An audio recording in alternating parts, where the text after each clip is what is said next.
दोस्तों, सिंध की तारीख 8000 साल पुरानी है, जिसका शुमार मेसोपोटामिया और मिस्र के साथ दुनिया की 3 इब्तिदाई तहजीबों में होता है। सर जॉन मार्शल्स ने 1920 में मोइंजोदड़ो और हड़प्पा की खोज से इस बात को साबित किया। वादी सिंध में बहने वाला वसी और अरीज दरियाए सिंध इस तहजीब की सबसे बड़ी बुनियाद है। नाजरीन, हमें हमेशा बताया जाता है कि मोइंजोदड़ो और हड़प्पा सबसे कदीम है। ऐसा बिल्कुल भी नहीं है। मोइंजोदड़ो और हड़प्पा से भी कदीमी आसार सिंध की तहजीब में पाए जाते हैं। 8000 साल कबल मसीह बलूचिस्तान के शहर मेहरगढ़ से सिंध की तहजीब के इब्तिदाई आसार मिलते और यहीं के लोगों ने इंडस वैली सिविलाइजेशन को बुलंद किया। और आज से 3000 साल कबल मसीह मोइंजोदड़ो और हड़प्पा जैसे शहर कायम किए जो इस तहजीब का मरकज रहे। नाजरीन, इस दुनिया पर सिंध के कई एहसानात हैं। मोइंजोदड़ो और हड़प्पा ने हथियारों से पाक मुआशरा कायम किया, जो नजरिया सिंध का आकाश है कि दुनिया को हथियारों से पाक किया जाए। दुनिया का पहला इनकलाब ज़रई इनकलाब था जो सिंध से शुरू हुआ। जब इंसानों ने जंगलों से निकलकर गांव और शहर बसाना शुरू किए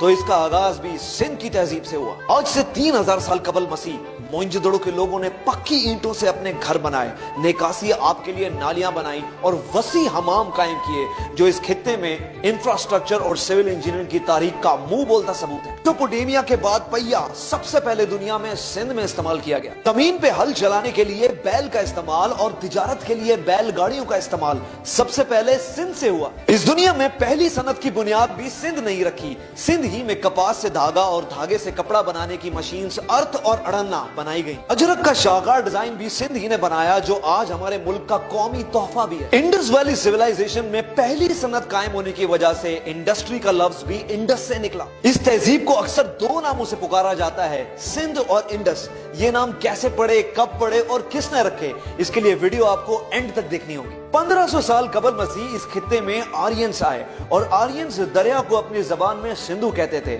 इसलिए आर्यंस ने इस तहजीब को सिंध का नाम दिया। ये तारीख में इस तहजीब को दिया जाने वाला पहला नाम था जो आर्यंस ने रखा। इससे पहले तारीख में इस तहजीब का कोई और नाम नहीं मिलता। आर्यंस ने इस धरती को अपनी मां कहकर दुनिया को मादरे वतन का नजरिया भी दिया। 1000 साल कबल मसीह तक इस तहजीब का मजहब बुद्धिज्म रहा, जिसके आसार टैक्सिला और गंधारा में आज भी मौजूद हैं। और इसके बाद इस तहजीब का मजहब हिंदुइज्म में तब्दील हुआ। हिंदुइज्म की मशहूर और मारूफ तवील तारीफी नज़म महाभारत में भी सिंध का जिक्र मौजूद है। महाभारत में 1000 साल कबल मसीह सिंध को भारतवर्ष का हिस्सा बताया गया। 600 साल कबल मसीह सिंध में पहली ईरानी सल्तनत दाखिल हुई और अजीम साइरस बादशाह ने दरियाए सिंध फतह किया। यहाँ पे हिंदुइज्म की अक्सरियत होने की वजह से ईरानियों ने सिंध को हिंद कहना शुरू किया और ये इस तहजीब को दिया जाने वाला दूसरा नाम था। ईरानियों के बाद यहाँ यूरोप से यूनानी आए और 400 साल कबल मसीह सिकंदर आजम ने सिंध को अपनी तहवील में लिया। यूरोपियंस ने हिंद को इंद कहना शुरू किया और उसके बाद इंडस लफ्ज का इस्तेमाल हुआ।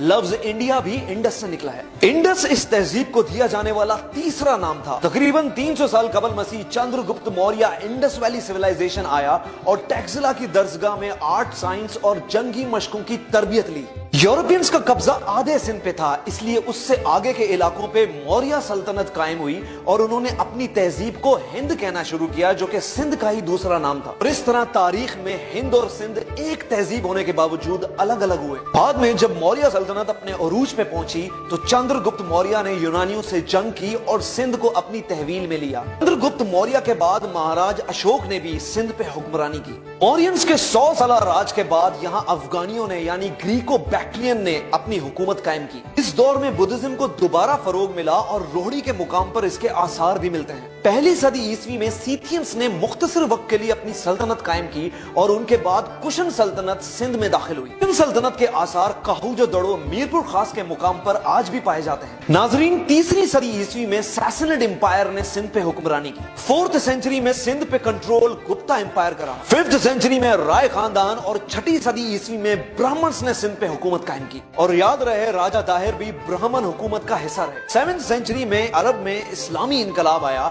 और बनु उमैया के दौर में कई बागी गिरोह थे जिनको ब्राह्मण्स ने पनाह दी। बस इसी तनाजे को लेके उमवियों और ब्राह्मण्स में आपसी रंजिश कायम हुई। सिंध की साहिली पट्टी पे समुद्री डाकू यानी पायरेट्स ने अरबी काफिले लूटना शुरू किए, जिसका इल्जाम बनु उमैया ने ब्राह्मण हुकूमत पे डाला और हज्जाज इब्न यूसुफ ने अपने जवान भतीजे मोहम्मद बिन कासिम की सरबराही में अरब से एक बड़ी फौज सिंध फतह करने के लिए भेजी। आरो और रोड़ी के मुकाम पर राजा दाहिर और मोहम्मद बिन कासिम की फौजों में एक खूनरेज जंग हुई, जिसमें मोहम्मद बिन कासिम को फतह हासिल हुई और इसके बाद सिंध में इस्लामी सल्तनत का आगाज हुआ। अब्दुल्ला शाह गाजी वो पहले सूफी बुजुर्ग थे जो इसी दौर में सिंध आए, इंसानों को मुतासिर किया और चौक दर चौक लोगों ने इस्लाम कबूल करना शुरू किया। यूं अरब के बाद इस्लाम सबसे पहले सिंध में दाखिल हुआ और यही वजह है सिंध को बाबुल इस्लाम भी कहा जाता है। 8वीं सदी से 10वीं सदी तक सिंध बनु अब्बास के जेरे असर रहा। यहाँ के लोग सर ढांपने के लिए पहले पगड़ी का इस्तेमाल करते थे और बाद में सिंधी टोपी का इस्तेमाल आम हुआ। 18वीं सदी में यहाँ तुर्कों की आमद हुई और सुल्तान महमूद गजनवी ने सिंध पे हमला करके यहाँ अपनी सल्तनत कायम की। इसी दौर में ईरान से अली हजवेरी यानी दाता गंज बख्श इंडस वैली सिविलाइजेशन तशरीफ लाए। 13वीं सदी में ममलुक्स ने हिंद में दिल्ली सल्तनत कायम की और इसी दौर में सुमरो खानदान ने सिंध पे राज किया। सुमरो बादशाह असल में अरब थे, मगर सिंध धरती पे मर मिटने के जज्बे की वजह से इनको सिंधी राजपूत का लकब दिया गया। इसी दौर में ईरान से ख्वाजा मोइनुद्दीन चिश्ती और लाल शहबाज कलंदर की इंडस वैली सिविलाइजेशन में आमद हुई। एक ने सिंध बसाया और एक ने हिंद बसाया। 14वीं सेंचुरी में सम्मा खानदान ने सिंध पे अपना राज कायम किया। सम्मा खानदान ने ठट्ठा के करीब अपना दारुल खिलाफा बनाया और इसी सदी में मखली दुनिया का सबसे बड़ा कब्रिस्तान वजूद में आया। 15वीं सेंचुरी में अरगून ने सिंध फतह किया जो मंगोल सल्तनत का हिस्सा थे। 16वीं सदी में अकबर बादशाह ने सिंध को अपनी तहवील में लिया और मुगल सल्तनत ने सिंध को कंट्रोल किया। 17वीं सेंचुरी में हाला के मुकाम पर शाह अब्दुल लतीफ भिटाई की पैदाइश हुई। सिंध में आर्ट्स और म्यूजिक को एक खसूसी अहमियत हासिल थी। यही वजह है कि शाह अब्दुल लतीफ भिटाई ने एक म्यूजिकल इंस्ट्रूमेंट भी इन्वेंट किया जिसको तंबूरा कहते हैं। शाह अब्दुल लतीफ भिटाई ने हिंदुओं और मुसलमानों के दरमियान अपनी पोइट्री और म्यूजिक से एक हम आहंगी की फिजा कायम की। 18वीं सदी में मुगल सल्तनत ने यार मोहम्मद कलोड़ो को सिंध का गवर्नर बनाया और कलोड़ो खानदान ने सिंध पे राज किया। इस दौर में सूफी बुजुर्ग सच्चल शर्मस की पैदाइश खैरपुर मीरस दराजा के मुकाम पर हुई। 19वीं सदी में सिंध पे टालपुर खानदान का राज रहा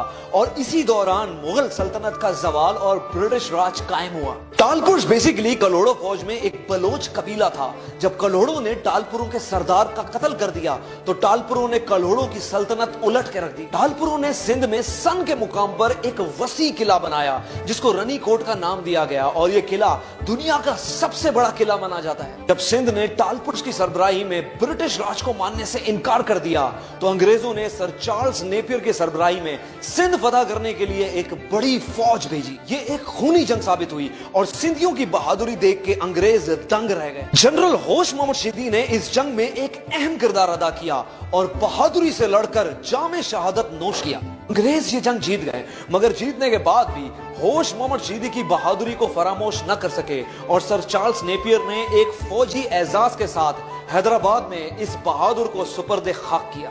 जगीर में अंग्रेजों को हैदराबाद हमेशा भारी रहा। एक मैसूर का हैदराबाद जिसमें टीपू सुल्तान लड़े और एक सिंध का हैदराबाद जिसमें होश मोहम्मद शीदी लड़ा और इन दोनों जंगों में अंग्रेज ने अपनी दुश्मन की बहादुरी का खुद एतराफ किया। बहरहाल सिंध पे आखिरी हुकूमत ब्रिटिश राज की रही। इंडस वैली सिविलाइजेशन के इलाके सदियों तक रियासतों के जेर असर रहे और मुख्तलिफ तहजीबों ने इनके ऊपर हुक्मरानी की।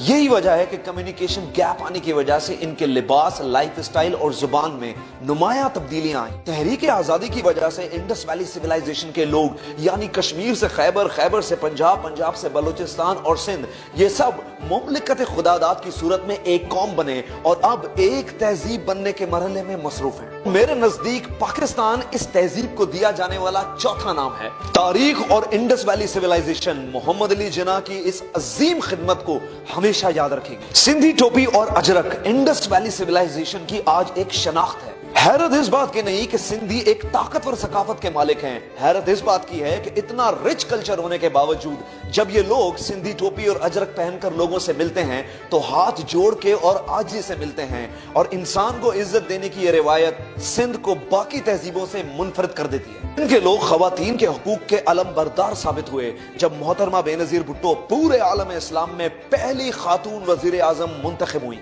आज हमें अपनी तहजीब को पढ़ने और समझने की जरूरत है कि जब दुनिया जहालत के अंधेरों में धसी हुई थी तब हमारी तहजीब एक रोशन सितारे की मानंद थी। आज की तहजीब تہذیب میں بھلے ہی ہمارے لباس، کھانے، رہن سہن اور زبان مختلف ہو گئی ہوں، لیکن ہماری روایات جس میں عاجزی، مہمان نوازی اور انسان کو عزت دینے کا جذبہ آج بھی اتنا ہی پرانا ہے جتنا کہ انڈس ویلی سیولائزیشن۔ یہاں جو بھی لوگ آئے وہ یہاں کی عاجزی، مہمان نوازی اور خلوص دیکھ کر اس دھرتی کے ہو کے رہ گئے۔ وہ چاہے افریکنز ہوں، عرب، پرشینز، افغانی، ترک یا یورپینز، سب اس تہذیب سے متاثر ہوئے۔ آج ہمارا پیارا ملک پاکستان انڈس ویلی سیولائزیشن کی مکمل عکاسی کرتا ہے، جس میں خیبر پختونخوا میں گندھارا ہو، پنجاب میں ہڑپا، بلوچستان میں میہر گڑھ یا سندھ میں موئنجو یہ سب انڈس ویلی سیولائزیشن کے مرکز ہیں۔ اللہ ہمیں ایک تہذیب یافتہ قوم بنائے تاکہ ہم ایک حقیقی فلاحی ریاست قائم کر سکیں۔ یہ تھی سندھ کی عظیم تاریخ۔ اپنے ہوسٹ کمیل شاہ کو اجازت دیجیے، ملتے ہیں اگلی ویڈیو کے ساتھ۔